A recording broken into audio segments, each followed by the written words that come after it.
Welcome everyone back to weekly weather updates, and in today's video we're going to have the latest from the live radar.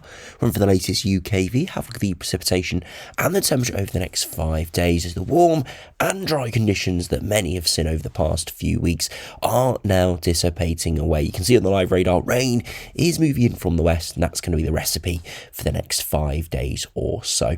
It isn't looking abysmal. We are going to see some sunshine and some dry conditions. There's just no real consistency or reliability in the forecast. There is a high chance of seeing pretty widespread showers over the coming days. There is even the risk of seeing some prolonged rainfall into next week as we see the low pressure getting cut off, slow moving. That could cause these areas of rain to really not move too much as they do spiral around the lower pressure system.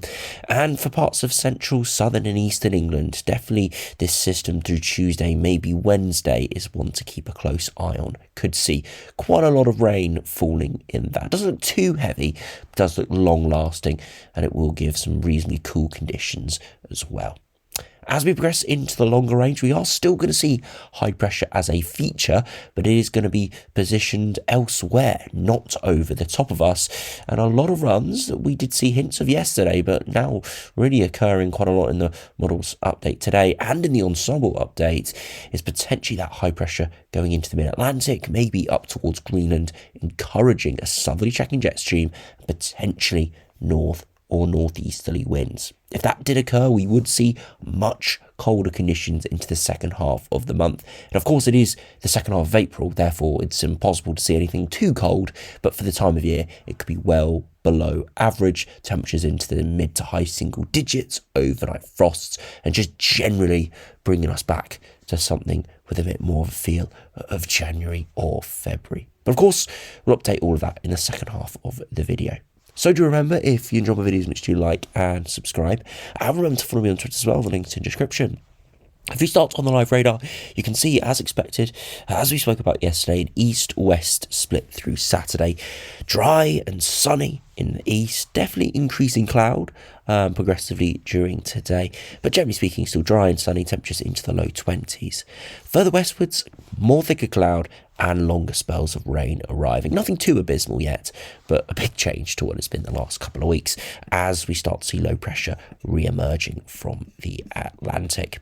Now, if you look at the temperatures, again, still got that east-west split, not too pronounced yet, as we're not seeing very quick cold blast moving in off the North Atlantic. It is a slow transition, so yes, much cooler in the west, and best temperatures in central and eastern areas, where again around the London area into the Midlands, seeing temperatures in and around the 22 to 23 degree range. Perfect conditions for mid-April. Just unfortunately, this is the final day. Now, if you look at the latest UKV, you can see through the rest of Saturday, still very pleasant, sunnier further eastwards, but progressively the cloud and rain will move eastwards overnight. A few showers for the far east into Sunday morning, but not too much. Sunday, at least when most people wake up, doesn't look too bad. Yes, some thicker cloud, some showers during the afternoon, but it shouldn't be too abysmal yet. Again, the pressure is lowering, but it is very slow. So not a quick transition to unsettled conditions, very gradual, but you can generally see more cloud around, temperatures will be cooler, and again, more showers starting to develop. Those showers become a bit more widespread into Monday, especially in the west, but those could progress eastwards overnight. And into Tuesday, look at this longer spell of rain developing in the central and eastern areas. Very slow moving, heavy at times, slowly arriving around the 3 to 6 a.m. point and not really moving away until Wednesday morning. So a good 24 hours of on and off rain there. Again, falls kind of winter months. It's not too abnormal, but considering what we've had the last couple of weeks, it is going to be a real shock to the system. A full day of on and off rain. Progressively beyond that, it is a little bit drier through Wednesday afternoon, but more spells of rain could be moving in there as we head into Thursday. So you can see for most, it's not absolute washout conditions, but definitely a lot more in the way of showers and rain, and definitely going to be quite a bit cooler as well. Now, if you look at those max temperatures, you can see this afternoon temperatures towards those low 20s, around the 20 to 23 degree range. And into Sunday, a cooler morning in the west, and further eastwards during the afternoon, maybe still 15 to 17 degrees, but you can see only 9 to 12 elsewhere. as we progress into Monday, much colder mornings down towards the low single digits, and by the afternoon, once again, maybe 14 to 17 degrees. Into Tuesday, again, chilly into Tuesday morning, and by the afternoon, again, really struggling across central southern England, 7 to 9 degrees, where that heavy rain does persist. So really flipping it on its head compared to what we have had recently. So yeah, really not looking great there as we head into Tuesday. But of course, that could change. It is all dependent on the positioning of that rain. So that is one thing we do need to keep a close eye, because it could, as I said, be slightly differently positioned, and that would make all the difference to the sort of conditions that we could see. Beyond that, into Wednesday, again, 5 to 7 degrees in the morning, colder further westwards, and by the afternoon, again, a real split. We've got a bit of cloud, a bit of rain, again, mid to high single digits. Bit more in the way of sunshine, on and off showers, and some clearer skies, maybe just about into the mid-teens. But you can see, generally speaking, temperatures are going to be much cooler next week. Under cloud and rain will be pretty abysmal for the second half of April, and we'll hopefully see some improvements later on in April, but as we'll see now from the longer range charts, yeah, not a lot of hope, unfortunately. Now, if you look at the latest GFS, you can see at the moment the low pressure is slowly moving in off the Atlantic and eventually comes to dominate the latter part of next week, really spinning up through Thursday, Friday, Saturday. That's where we could see the most intensity with those heavy showers. And you see around that cut-off low to our south, lots of heavy rain spiralling around it. Could be truly abysmal through into next Saturday. It is still a good few days away, a good 5-6 days away from getting to that point. So there is still a lot to play for, but if we go by this latest GFS, really not great at all. As we head beyond that, look at this, high pressure developing more to our northeast, and northwest, it does try and pull in a northeasterly wind. Initially, it doesn't have too much success. The air is chillier, so definitely some frosts, but it doesn't look too cold. Towards the end of the run, that high heads back towards Greenland, and look at this, we unlock the doors. Some very cold air for the time of year. Look at the potential equivalent temperature, a proper Arctic blast coming straight from the North Pole. So generally speaking, GFS progressively colder, that high pressure lingering, and it does topple in at times, so it could be some widespread dry conditions for a few days here or there, but generally speaking, much colder, very unsettled early on. Bit more uncertainty though further towards the end of April. And after you compare by looking at the latest GM, again that low pressure slowly drifting over the coming days, spinning up a little bit more into next weekend, especially in the south and southwest. But look at this, the high pressure's right towards Greenland, and it's an abysmal pattern. Low pressure trapped over the top of us, blocked by all of these high pressure systems. They're not going anywhere at all, and it's getting cold air fed in from the north, warm air fed in from the south, and that just brings an eclectic mix of heavy showers, thunderstorms and longer spells of rain right over the top of us. It would be abysmal. Look at all of these big patches of heavy rain that will be just spiraling around this low pressure system.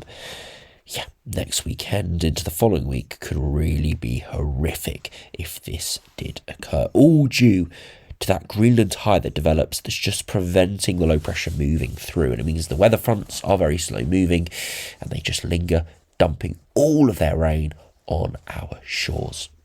Now finally, if we compare to the east of the Earth, it is pretty similar if we're being honest. Again, low pressure moving in, but very slowly over the coming days. Eventually, high pressure drifting up to our northwest. And again, low pressure getting trapped over the top of us. Not exactly the same as the GFS or the GM, but very, very similar. That high pressure stays to our northwest, and right towards the end of the run, it looks very similar to the GM, with that cold northeasterly wind drifting in, low pressure trapped to our south, this southerly tracking low, and again a high pressure system up towards Greenland. Now, if this was about 2 or 3 months ago, we'd be looking at potentially a major snow event in this case, with very cold air feeding in up against the channel low. There is still the possibility of seeing some snow in this scenario with that -5 isotherm getting involved, but what we can say is it would be a real temperature clash, and we would expect to see is heavy rain along this system, and it would be really quite abysmal indeed. Now, to finish by having a look at the latest ensembles, see the temperature drop over the next few hours, back towards average, or even slightly below average into the coming days. Progressively into the final third of April, we see the upper air temperatures drop further. Those are the potential signs of that cold northeasterly wind. Not completely dominant, but definitely quite a significant increase in ensemble members going for that colder pattern than we were seeing yesterday. Quite a few down towards that -5 area. Precipitation picking up quite significantly as well. As we continue to say, no huge persistent spikes, so we're not expecting huge storm systems in off the Atlantic, but we are expecting lots of convection, which doesn't always get picked up by the ensembles at this time frame, but nonetheless still significant spikes around. Humidity temperatures dropping away quite considerably as well, from low 20s today to mid-teens or even low teens, maybe even high single digits in some of the worst spots into next week. And finally, if we compare to the latest ECMWF ensembles, you'll be able to see once again not looking particularly great. Temperature dropping back towards average, not as much of a colder signal there into the final third of April, but still persistent in terms of cooler temperatures and in general lots of precipitation as well. So it is looking pretty disappointing into the second half of April. I say disappointing, but relatively, it is very disappointing. But compared to what we normally see during the spring months, it's just a normal blocked pattern with unsettled lower pressure systems getting trapped in and around us. We kind of should expect this as a result of the sudden stratospheric warming back in March. We saw the high pressure over the top of us. It's now migrating away. And unfortunately, we're seeing kind of the negatives of a sudden stratospheric warming in late winter into early spring. It can develop very warm, dry conditions into spring with high pressure over the top of us like we've seen.